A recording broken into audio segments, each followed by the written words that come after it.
It's a cold and dark January night in the remote corners of northern United States. Everything is silent until something breaks the stillness.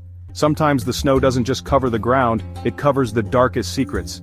This is a true horror story, an encounter so disturbing that I can't forget it, even years later. A story that will make you question everything you think you know about the paranormal. Imagine being trapped in a snowstorm, in the middle of nowhere, and meeting something you never would have imagined in your worst nightmares. That's exactly what happened to me. And yes, I warn you, this is the kind of story that will really make you look over your shoulder when you turn off the lights tonight. It was the winter of 2009, one of those extremely cold winters where the air seems to slice your skin. I got a call that would change my life.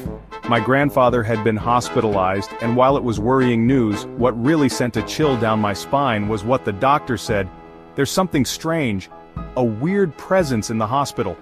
I tried to ignore it, but those words kept echoing in my head as the train took me down the lonely tracks, covered by the snow that wouldn't stop falling. When I arrived at the hospital, the atmosphere felt off. It was eerily quiet, almost deserted. I couldn't find anyone in the hallways.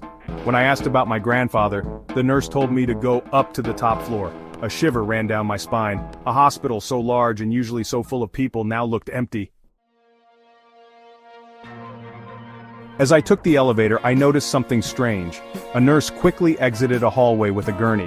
What I saw on that gurney was so disturbing that it paralyzed me. It was a young woman, seemingly lifeless. Her pale skin, eyes closed, and an old bridal gown covering her. She was completely covered by a white blanket, but the strangest part of all was her expression. It wasn't distorted by pain or death, but rather a serene calmness, as if she was at peace, staring ahead with a chilling tranquility.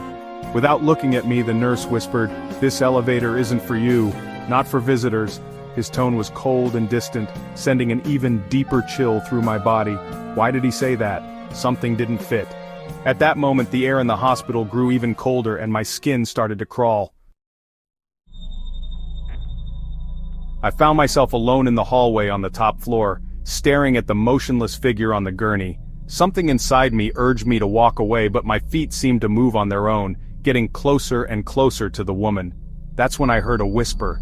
A soft but clear sound coming from the far end of the hallway.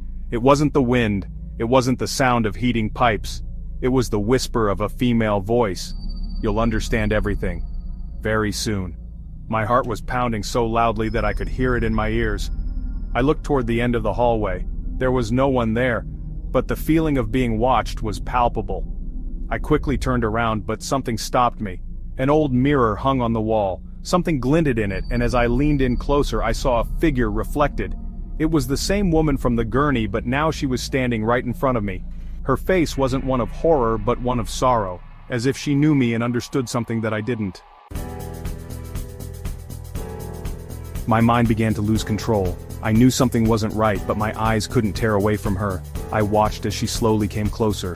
"Why are you here?" she whispered, as if she knew me, as if she had been waiting for me. That's when fear took over. My body froze, paralyzed by absolute terror. The air became thick, and the only thing I could hear was my rapid breathing and the echo of the woman's whisper. Suddenly, the figure disappeared. No sound, no indication of movement, just the feeling that something had vanished. I ran out of that floor, not looking back, not waiting for the story to have a clear ending.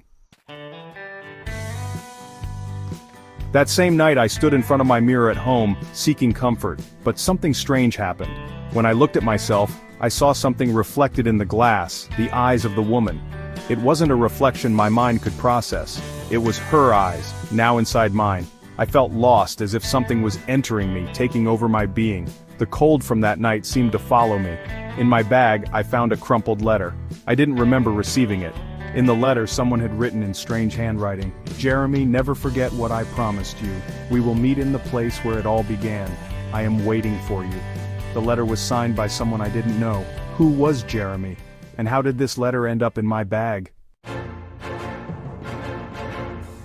That same night, I felt a chill crawl up my spine. My heart was pounding and the air in my room became dense, as if something was lurking in the shadows. Who was this woman? Why did I feel like she was watching me, as if my life was connected to hers in a way I still couldn't understand? The most disturbing part is that since that night, I haven't been alone. There's always something in the darkness, always a whisper at the end of the hallway. A reminder that sometimes the most terrifying encounters don't end when we think they do, and that woman, that winter figure, she's still here, lurking in the shadows waiting for me. If you've ever had a disturbing or inexplicable experience, or if you feel like something strange is following you, leave it in the comments. I'd love to hear your stories. And if you want to hear more chilling tales like this, don't forget to subscribe and turn on notifications so you don't miss a single moment of terror.